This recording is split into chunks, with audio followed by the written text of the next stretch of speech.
Hi there guys, it's Adam Martin here, and welcome back to another video, and it's that time again. We've got some comparing and contrasting to do. We've had another Doctor Who box set come out. That is the standard edition of season 22, which you can see on the right, and as I tend to do when these release, I like to compare them with the limited edition versions, just so you, the viewer, can get an idea of what's different between the two, and whether or not the standard edition is worth your time and money, or the limited edition one itself.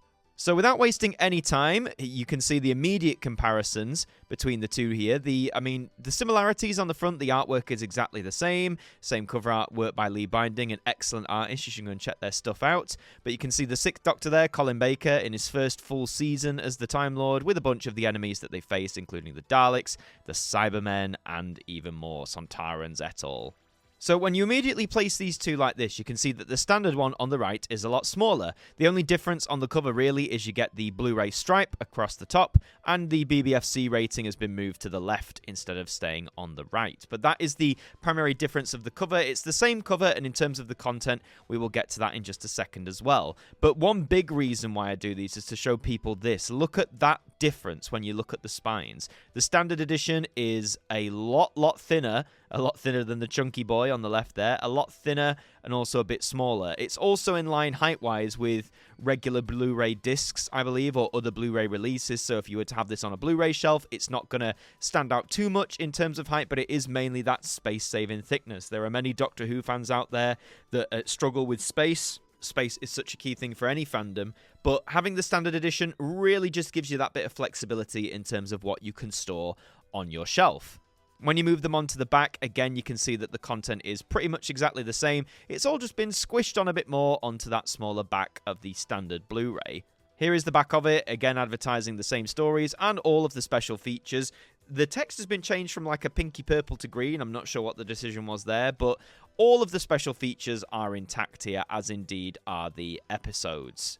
Now, just to show you a bit of comparison with the limited edition one. So this is what came out first, all the way back in June of 2022, 2 years ago now. You can see that gorgeous artwork on the left there, which is housing the booklet, and the discs are housed in this tray style, like all of the limited editions are. Now, I've seen a few people complain about the trays here. Some people say that they're very flimsy. I've seen some cases where the glue has sort of worn off and they fall out. So even though these box sets are very lavishly produced, people argue that there are some elements that are a bit more fragile, a bit more flimsy, and thus is not worth the money compared to a standard Blu-ray case. You get more artwork when you open up the doors here, as well as the information booklet. Now, comparing to the standard edition, this is one of the key differences. When you open up the booklet in the limited edition one, not only are you getting a disc-by-disc breakdown of what's on where, but you're also getting little details about the stories, about the production information, about when they went out, all the stuff like that. And I always say this information is freely available online in other sources like Doctor Who Magazine, the Complete History series of books. It's not necessarily new information, but there are some fans out there, myself included, that when we watch these, sometimes we like to go through the booklets just to remind ourselves about details of the production or the transmission, stuff like that.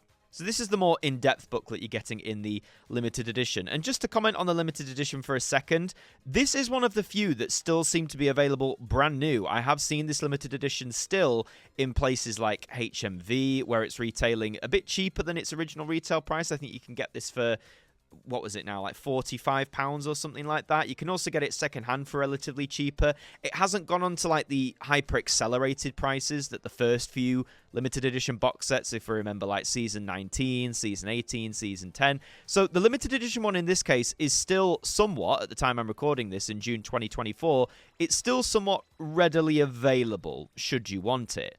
Now let me show you the standard edition one here, again, just to compare and contrast the two. So when you take it out of its sleeve here, you can see that the artwork is just printed on a standard Blu-ray case there, and opening it up, it has a booklet. I'll talk more about that in just a second. Here are the discs. They're housed in, again, a more traditional, I guess you'd call it Blu-ray tray sort of style. These things can be flimsy too, but some people argue these are a lot less fragile than what you find in the limited edition sets. And that goes on to the content as well. All of the content within these discs that you see here is exactly the same what you'd find on the limited edition release. There's no different, no special features have been cut, nothing's been removed. Everything you'd find in the limited edition on the discs is present here. The only major difference, aside from the casing, is the booklet. Now, as you can see here, this is more of a disc-by-disc standard breakdown. So, and some people prefer this. If you just want a booklet to tell you what is on what disc and you don't want to flick through more pages, if you don't want superfluous information, then the standard edition might be the better one for you to get. And on the back there is a lovely publicity photo of Colin Baker, our 6th Doctor. So to give word about these two, it really depends what you're wanting to go for. I used to be of the opinion I liked both the limited edition and standard releases on my shelf, just to organize them in different ways. As time's gone on, though, I've made, some tough choices, and I've eventually sold on most of my limited editions, at least the one that don't have the standard edition release yet. I've done this for a few reasons. It's to save space.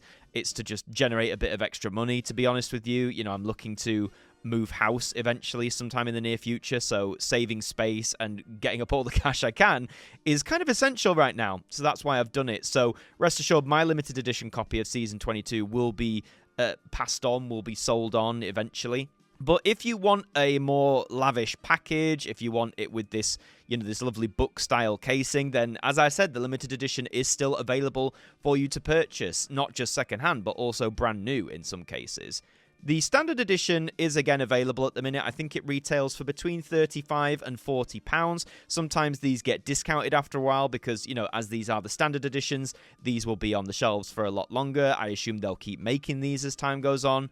So if you want something that saves space, maybe looks more in line with your regular Blu-ray collection, then the standard one is something to get. But again, if you want the more presented package, if you want a more detailed booklet, then the limited edition is probably the wiser one for you. In terms of the future of these releases, the 2-year theory seems to hold a bit of weight, because the limited edition came out in June 2022. It's now June 2024, and we have the standard edition finally in our collections, which means the next box to receive this treatment would be Season 2, which came out all the way back in December of 2022. So if the 2-year theory tracks out, then maybe in time for Christmas this year, you could have a standard release of that box set as well. But those are just my thoughts and general comparisons. In terms of whether you should get this season, absolutely. This is one of my favorite seasons of Doctor Who ever, and that's not even a joke. I did grow up with this season. A lot of the DVDs I had, the first ones, were from this. I mean, Attack of the Cybermen is so underrated and great, and Vengeance on Varos is a beautifully, almost sadistically written story by Philip Martin, but one of the best of the season. Mark of the Rani's good campy fun. The Two Doctors sees Patrick Troughton and Fraser Hines return with Sontarans. You can't go wrong with that. Time Lash is sort of the weak link, obviously, but again, it's a lot of fun if you just sort of embrace it for what it is. And Revelation of the Daleks, a contender for quite possibly one of the best Dalek stories ever. I'm not even joking with you there. It is just that good. So there is a lot to love about Season 22 for me, and a lot of interesting history and behind the scenes, which is so well documented on these sets. So this is an absolute must-have, and I'd argue not necessarily a bad jumping on point. There is some lore, in like Attack of the Cybermen, The Two Doctors, even Revelation of the Daleks. But, if I watched these as a kid and enjoyed them without really knowing the full lore at the time, then newcomers definitely will. I think so. But those are just my thoughts on these two editions. Let me know what you think in the comments down below. Are you swapping it out with the limited one? Are you sticking with limited? Let me know your thoughts. How are you going about this one? Leave a like on the video if you enjoyed it, and subscribe to the channel if you're brand new, because we would love to have you aboard here with us. In the meantime, I've been Adam Martin here from AMTV Who. Thank you for joining me, and I'll see you next time for another trip in the TARDIS.